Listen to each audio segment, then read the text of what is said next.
Fala galera, esse é o 90 mais um, o melhor podcast sobre futebol. E tô aqui novamente com meus parceiros Cauê e Matheus. Fala aí, Matheus.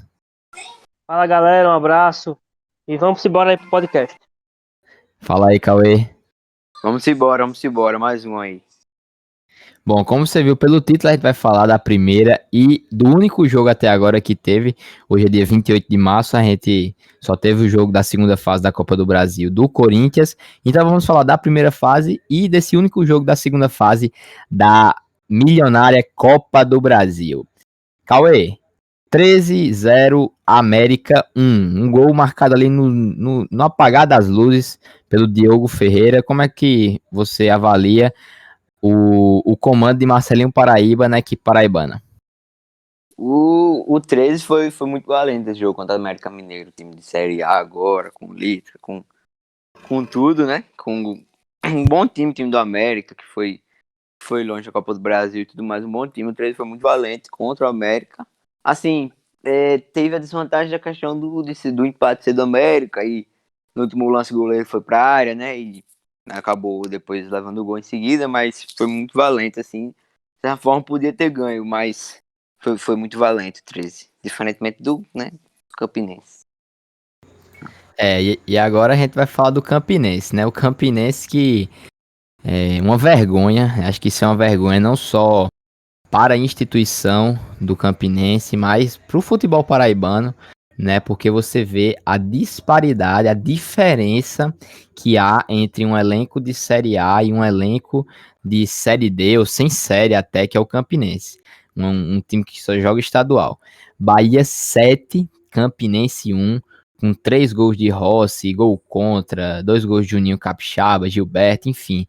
O Bahia fez o que quis e o que não quis também no Amigão, lá em Campina Grande. Né? Impressionante, como eu falei, impressionante a diferença técnica, mas a gente pode ter como exemplo esse jogo do 13 do América. O América que agora é um time de Série A, que quase conquistou o Brasileirão da Série B na temporada passada, eliminou times como o Internacional e o Corinthians na Copa do Brasil da edição anterior, e que sofreu para ganhar do 13, e você olha do outro lado o Campinense. Como é que o Campinense leva 7 gols e vê o seu adversário ali quase pegando uma vaga contra o América Mineiro? Então é algo que precisa ser revisto, não só dentro de campo, mas também o extra-campo, que conta muito nesse aspecto. E Matheus, você como um torcedor ilustre do Vascão, né? Você nosso torcedor ilustre do Vasco, queria que você analisasse o empate em 1-1 contra a Caldense. O Vasco começou bem o jogo, com intensidade, fez um gol de Marquinhos Gabriel, foi um gol um pouco na sorte, que na falta a bola desviou, mas no segundo tempo o time morreu e só teve Caldense, ataque contra defesa praticamente, nem passou a jogar sair no contra-ataque, não teve contra-ataque para fazer o segundo gol, o jogo ficar mais tranquilo. Eu vi as estatísticas aqui, foi 25 chutes do Caldense contra 5 do Vasco. Mas se classificou, que é o mais importante, e agora Marcelo Cabo tem que ajeitar o time para não passar tanta vergonha na Série B e nas próximas fases da Copa do Brasil. É verdade. E como você analisa o jogo, né? A partida do lateral, não só essa partida contra a Caldense, mas também a sequência de jogos que o lateral esquerdo MT, eu acho que é MT que se pronuncia, tá ganhando essa oportunidade aí no time do Marcelo Cabo.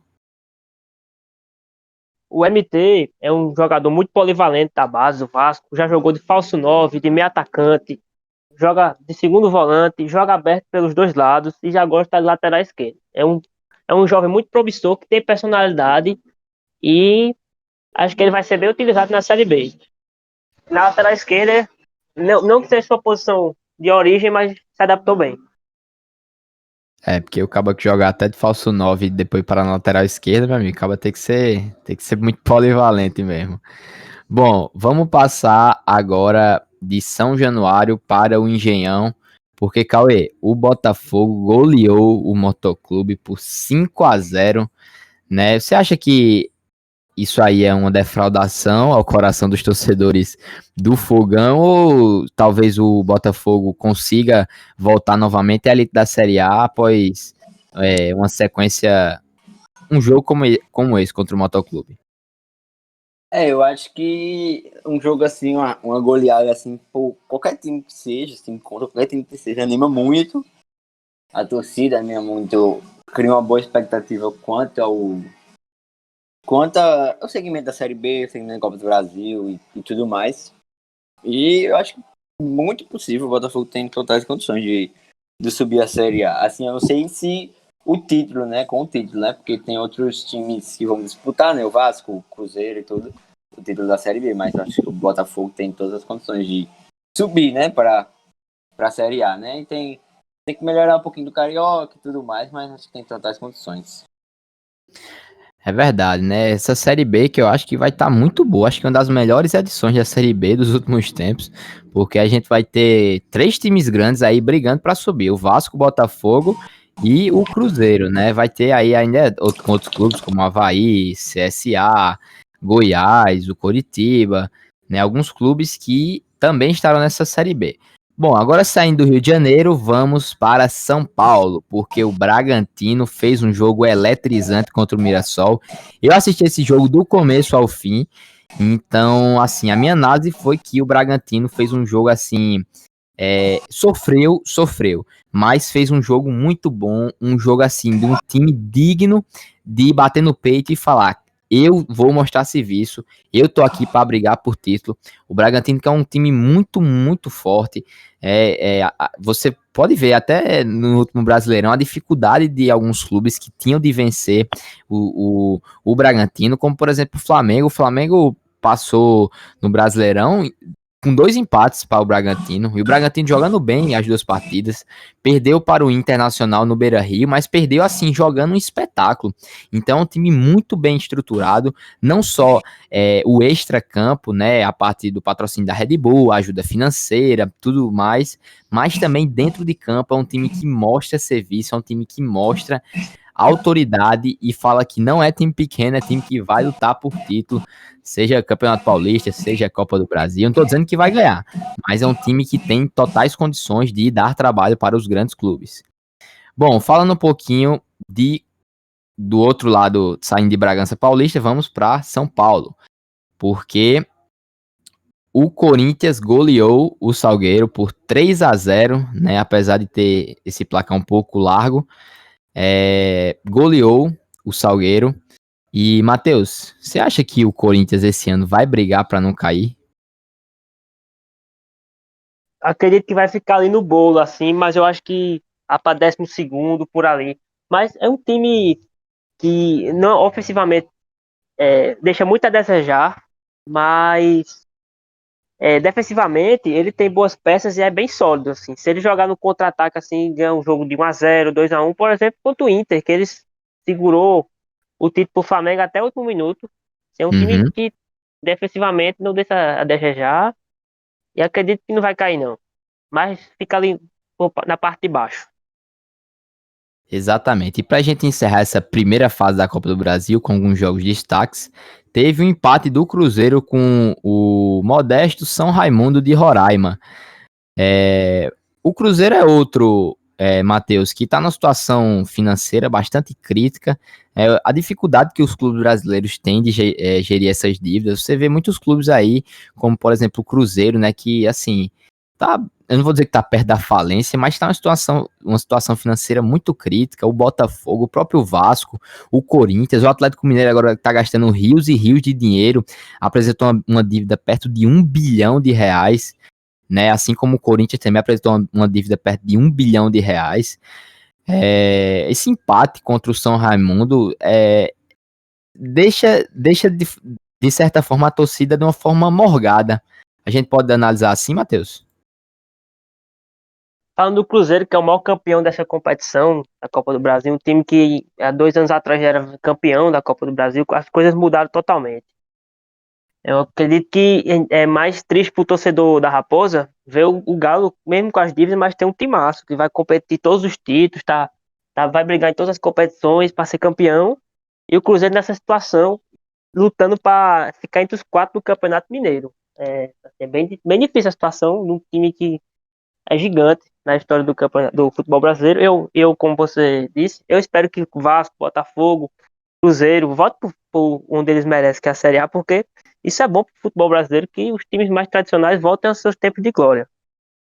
Exatamente. Muito, muito bem colocada essa fala do Matheus, porque é ali, é no topo, né, elite, que os clubes merecem estar. E pra gente finalizar, a gente finalizou a primeira fase da Copa do Brasil com alguns destaques, e a gente iniciou a segunda fase da Copa do Brasil ontem, ontem não, na verdade sexta-feira, Corinthians 1, Retrô também 1. O jogo foi para os pênaltis, lembrando que nessa segunda fase da Copa do Brasil, o empate não classifica o visitante, vai o jogo para os pênaltis. Cauê, eu queria que você falasse um pouquinho, não só da partida, mas também do Retrô, porque eu assisti o jogo, fez assim uma excelente partida o Retrô, apesar de vai jogar a Série D esse ano, mas na minha opinião é um time que vai lutar aí para conquistar esse acesso para a Série C.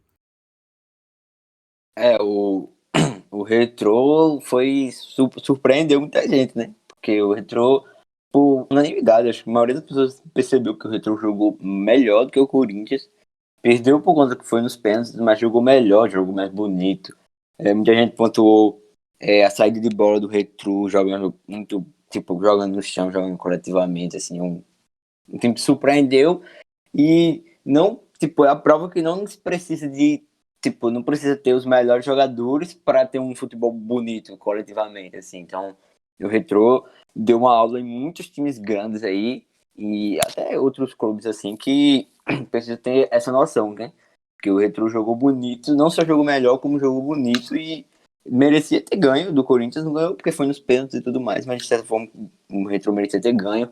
E também tem uma ideia de clube, de futuro, uma projeção muito, muito legal, né? Teve investimento, tem um CT muito bonito, um CT muito organizado, questões financeiras organizadas. É um time para se prestar atenção, né? Para os próximos anos, né? Porque ainda tá na Série D, deve demorar, aí deve subir para a Série C e assim vai demorar um certo tempo para poder chegar na Série A, mas um time para se notar que jogou muito bem contra o Corinthians, o Retrô.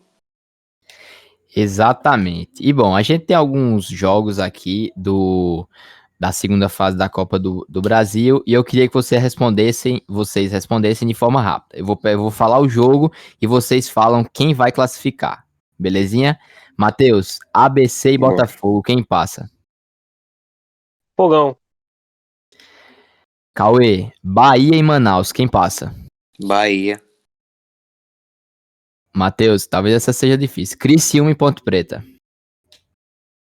Ponte. Cauê, Vila Nova e Juventude. Juventude. Matheus, Joinville e Atlético Goianiense. Atlético Goianiense. Cauê, Luverdense e Bragantino. Bragantino, teu time favorito aí. Matheus, Tombense e Vasco. Vasco nos pênaltis. E Cauê, eita, ó. E Cauê, pra gente finalizar, América de Natal e Cruzeiro. Cruzeiro. Na verdade, não, América. Caraca, ó, ousado. América. Bom, esse foi o 90 mais um episódio hoje sobre a Copa do Brasil. Lembrando que ainda essa semana a gente vai postar um outro episódio falando sobre outra Copa, que é a Copa do Nordeste. A gente vai procurar trazer mais informações que a mídia tanto quanto carece de informações sobre o futebol nordestino, e a gente aqui que é da Paraíba, de uma pessoa, a gente vai estar trazendo conteúdo aqui para vocês nessa semana ainda. Se você gostou, não deixa de curtir, de comentar que esse vídeo vai pro YouTube e também está nas plataformas de ancoragem do Spotify, do Deezer, do iTunes. Muito obrigado, valeu, um abraço e tamo junto.